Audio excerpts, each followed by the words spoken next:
Presyo ka nagkapirang gulay, siringkan talong, marigoso, asin puro pagulong, naglangkaw nin 5 pesos hasta 30 pesos. Para sa mga gulay, presyo ka nagkapirang pangenot na barakalo na memeligruma na magmahal sa mga masunod na semana. Uyan report ni Chris Novello.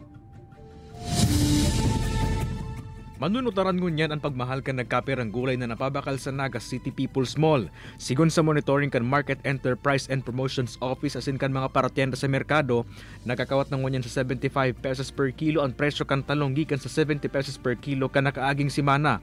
80 pesos per kilo naman ang presyo ngunyan kan marigoso, pagala sa 75 pesos per kilo. 120 pesos per kilo ang para pagulong gikan sa dating 100 pesos per kilo. 140 pesos per kilo sa okra gikan sa dating 112 pesos per kilo asin.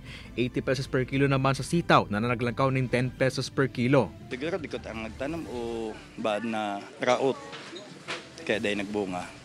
Apektado naman subot ang kalidad kan gulay siring sa talong na maririsaan mga gasgas sa kublit kaini huli sa epekto kan mainit na panahon. Sigon sa pirang paratanam ning gulay sa barangay Panikwason, ninhuli sa mainit na panahon kaya limitado man ang pagbunga kan sa indang mga gulay. Sa oran lang kaya nag-aasaan mga paroma sa lugar para sa indang mga pananom. Medyo po na bawas-bawasan ang kagayunan kang bunga. Kumbaga, kung matubig po ini ang bunga kaini mas magayon ta. Sa mga masunod na simana lauman man subot ang aumento sa presyo kan pirang pangenot na barakalon siring kan sabon, instant noodles asin bottled water.